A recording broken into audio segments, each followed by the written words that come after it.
Welcome to step 4 of data science journey, probability and statistics.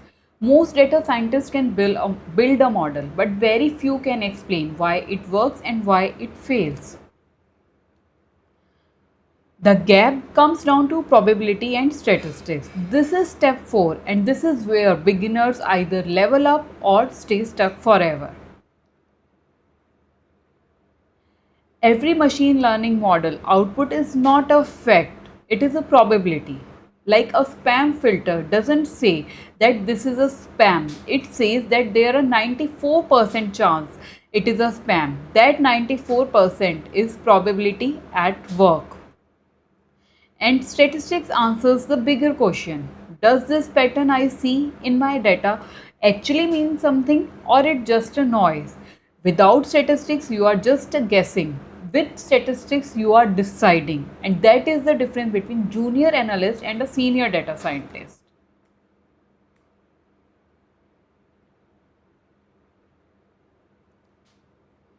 Let's start with probability. Probability is the likelihood that something happens, a number between 0 and 1. 0 means impossible and 1 means certain. Everything is between 0 and 1, that is uncertainty, and data science lives in that space. There are three core concepts for probability you must know as a data scientist. One is basic probability.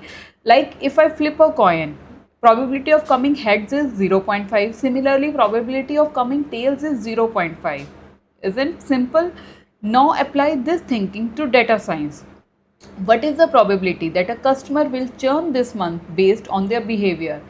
That is probability question for a data scientist. Second, conditional probability. The probability of something happening given something else already happened. This is the foundation of Bayes' theorem, one of the most powerful ideas in all of the machine learning algorithms. The Naive-Bayes classifier used in spam detection, sentiment analysis runs entirely on conditional probability. Number 3, probability distribution. Data in the real world follows some pattern that is called distribution. The normal distribution, which is the bell curve, is the most important. Most real world data follows it as shown in the image below. Now come to the statistics. Statistics are of two types, descriptive statistics and inferential statistics. Descriptive statistics describe your data. The key measures are mean, median, mode, standard deviation and variance. Mean is the average, median is more useful when you have outliers, standard deviations tell you how your data is spreaded. Inferential statistics draws conclusion about a larger population from a sample.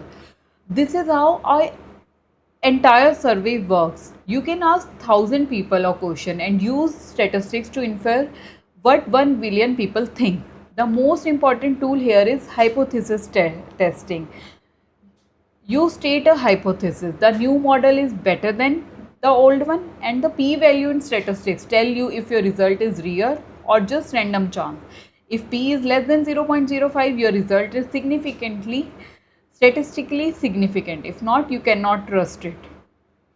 Most simple and reliable source to learn and practice probability and statistics is take out your mathematics books of class 10th and 11th and revise your concepts from there and practice.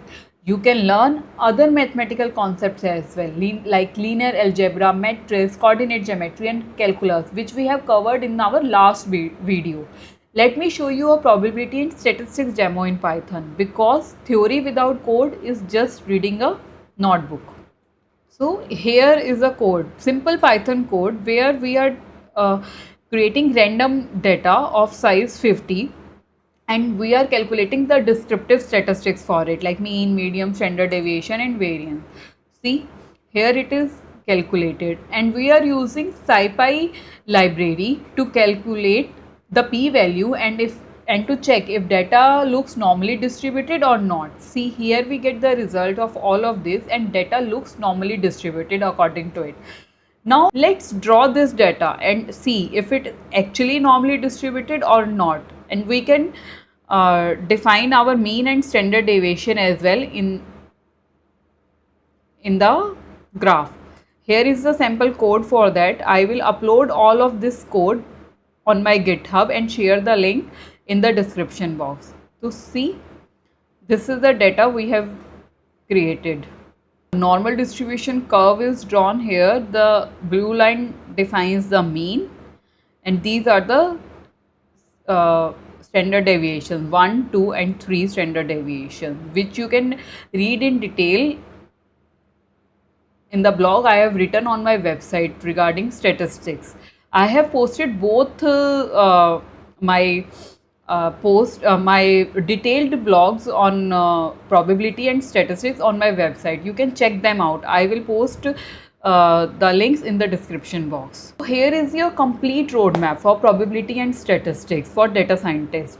Start with descriptive statistics, mean, mode, median, variance and standard deviation. Then comes the probability, basic probability, conditional probability and Bayes theorem.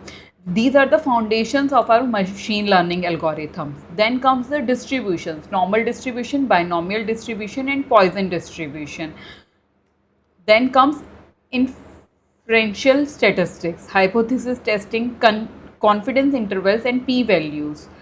Then comes correlation and regression. You can also correlation. You can also learn correlation coefficient, linear regression, which are the bridge to our next video regarding machine learning. And you can read about these in detail on my website. I know. There are many new terms and new concepts here. I have written detailed articles covering all of this on datasciencehorizon.com. Links in the description. And Jupyter Notebook I will share on my GitHub.